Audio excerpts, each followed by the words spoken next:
The breakthrough we've all been waiting for might have arrived. The FIA has accepted Ferrari's line and changes measurement criteria on power units. The famous compression ratio case that kept the paddock breathless for weeks could finally be resolved. According to Autosprint, after yet another meeting between manufacturers and the International Federation, the FIA would have finally accepted requests from Ferrari, Honda, Audi, and surprisingly also Red Bull. Mercedes would therefore be alone against everyone. The new method will provide heating of V6 pieces but in static form and could come into force already from the Australian Grand Prix. Toto Wolff launched extremely heavy words against rivals. Tension is sky high. But attention, the FIA had given the green light to Mercedes during power unit construction, and now if they go back on their word, there could be a legal appeal. Ferrari returns to assert its political weight after years of silence and unjust punishments. Stay with me because what I'm about to tell you will change everything. The compression ratio case might have reached a decisive turning point. After the debut of new power units, the performance picture certainly isn't yet clear. Mercedes engines as well as Ferraris have demonstrated excellent performance and very good reliability during Barcelona testing. Precisely the power unit developed in Maranello received important praise from Ayao Komatsu, Haas team principal.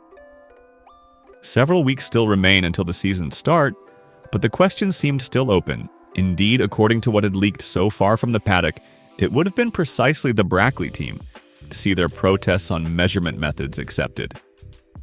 From Fulvio Solms's pen for Autosprint, instead emerges an exactly opposite scenario.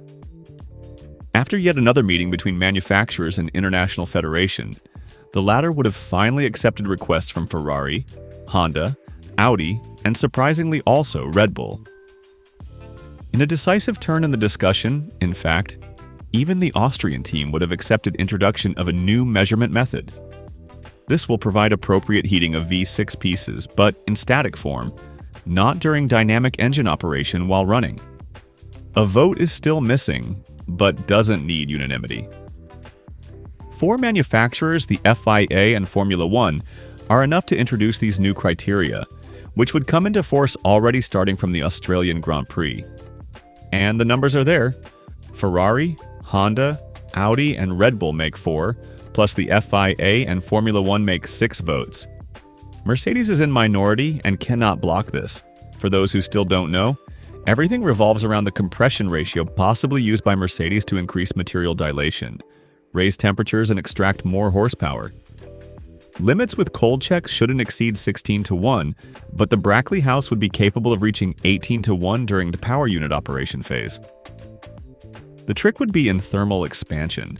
With cold engine, the ratio is 16:1 and passes checks. But when the engine heats up, materials dilate in a studied and calculated way, and the ratio rises to 18:1. About 10 extra horsepower, enough to make the difference in modern Formula One. Now, engine manufacturers, above all Ferrari, push to get new checks approved. According to what Fulvio Solms reported on Autosprint, the power unit gate would be taking a favorable turn to Ferrari, Honda, and Audi's requests. Red Bull instead, which this year mounts on its cars a power unit produced in-house together with Ford, would also be siding on this side of the debate. Mercedes would therefore be alone against everyone, completely isolated in the paddock with no allies.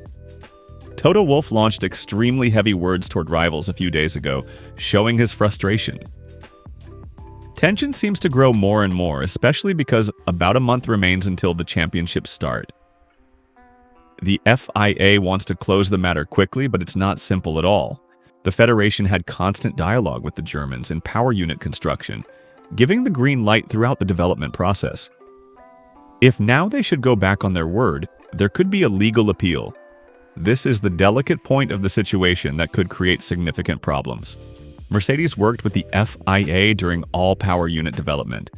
They asked if the thermal expansion solution was legal, and the FIA answered yes because regulations say compression ratio must be 16:1 when measured, but don't specify at what temperature it should be measured. Now, if the FIA changes measurement criteria, introducing hot measurement in static form, Mercedes could say the game's rules changed with championship already started. And they could be right from a legal standpoint with strong arguments for appeal. On one side, there's Leo Torini, who believes the FIA will let Mercedes get away with it. According to the journalist, in fact, even Ferrari would be aware of this and would be trying to replicate the trick on its engine, which, however, could benefit from it only in 2027 due to development timelines. On the other, instead, we have Autosprint's revelation telling totally the opposite. The FIA would have accepted modifications on checks with a new method that would be applied from the Australian Grand Prix and would consist of measuring heated engine pieces but in static form.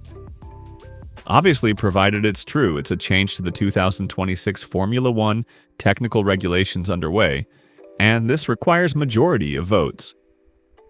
On this front, there wouldn't be particular problems given also Red Bull Powertrain's entry into the scene. With 4 manufacturers voting in favor plus the FIA and Formula One, the majority is overwhelming. Mercedes can't block the change, can only threaten legal appeals. If there were this turning point, it wouldn't be a positive scenario for Mercedes and customers like McLaren, Alpine, and Williams. Mercedes would lose the estimated 10 horsepower advantage deriving from the variable compression ratio trick. Customer teams would suddenly find themselves with a less competitive engine than they thought they had. McLaren, reigning world champion, would be particularly hit, as well as Williams, who desperately needs performance to climb back up the grid. The prancing horse could truly return to assert its political weight after years of silence and unjust punishments from the International Federation. Ferrari could therefore have the FIA adopt new control measures to verify the Mercedes engine compression ratio. After the famous Technical Directive 39 that killed the F175 in 2022, after so many lost political battles, finally Ferrari could win an important one.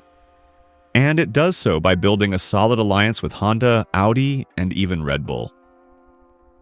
In my opinion, the most probable solution is a compromise.